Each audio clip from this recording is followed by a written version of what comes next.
Aqueles que viveram a época viram que em 77 eles foram eliminados na primeira parte. Em 78 é que o Guarani se despontou para o Brasil inteiro como um grande time.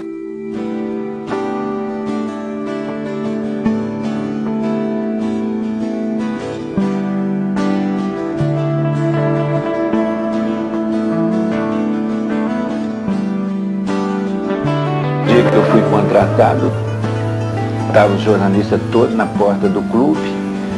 Eu passei, pedi licença a eles, subi, assinei meu contrato, saí, passei por eles. E quando foi mais ou menos 11h30, que eu já estava voltando para São Paulo, o senhor Ricardo saía do clube e perguntou: e o treinador não vem? E ele disse: ó, já chegou, já assinou o contrato, foi embora. Ele passou, deve ter passado aí por você. Carlos Alberto deu confiança, armou o time da forma correta, colocou cada peça na posição correta. O Miranda, por exemplo, estava jogando de ponta direita.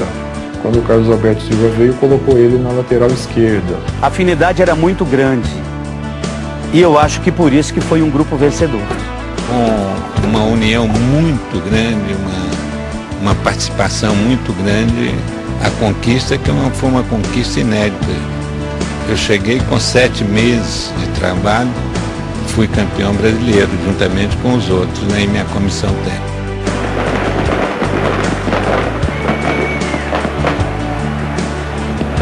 Aí a equipe do Guarani Futebol Clube guardou 67 anos para chegar a uma posição altamente invejável. O Ricardo Schuff, que era o presidente na época, e o seu Michel, que me contrataram. Olha, nós não podemos, o clube não tem condição, você tem que trabalhar com os garotos que vão subir do amador. E eles me deram praticamente 2 ou 3 jogadores, foi o capitão na época, me deram o Milton, me deram um zagueiro que veio do Fluminense. E com os garotos nós reunimos um grupo. E a campanha de 78 nós começamos muito mal.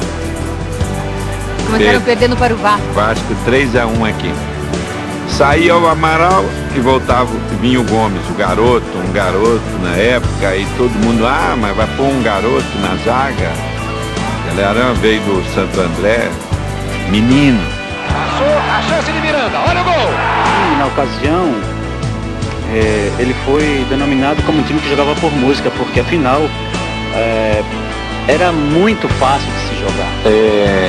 110 mil pessoas, o Vasco mesmo disse que com 110 mil pessoas no Maracanã, o Vasco já se considerava classificado, porque normalmente os times iam ao Maracanã e sentiam o peso, que não aconteceu com o Guarani. Foi uma equipe forte, uma equipe muito valente lá no Rio, e conseguiu, evidentemente, ganhar o jogo. Dizem que nós ganhamos o título em cima do Palmeiras.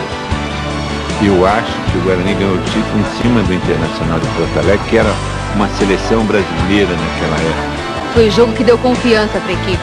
Foi o jogo que nós chegamos desacreditados, e eu disse aqui na véspera de sair, dando uma entrevista à televisão, de que eu ia a Porto Alegre para vencer.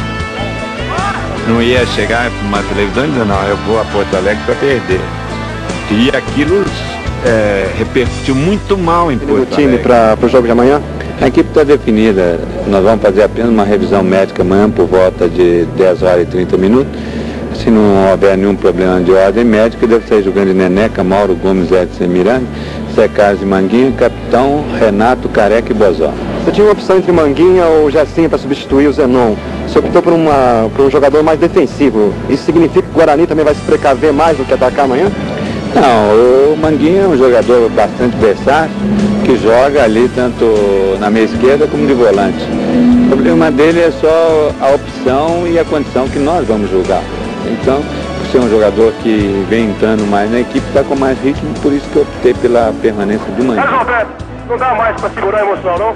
A emoção é muito grande, é uma alegria incontida de a gente estar assistindo uma final de campeonato brasileiro aqui.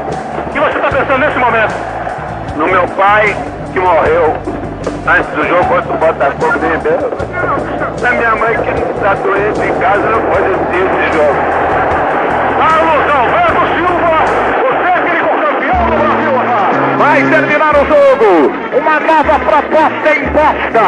É uma resposta ao cansativo massacre feito à liberdade individual do jogador do Brasil. Uma resposta ao sufoco, à prisão que sofreu o jogador brasileiro. Uma resposta à falta de liberdade, de expressão, à falta de protestar que exigia o jogador do Brasil. A falta de liberdade do drible, de liberdade do toque, de liberdade do jeito à brasileira. O jogador brasileiro, como o povo, precisa da liberdade para jogar, para se expressar, para se comunicar.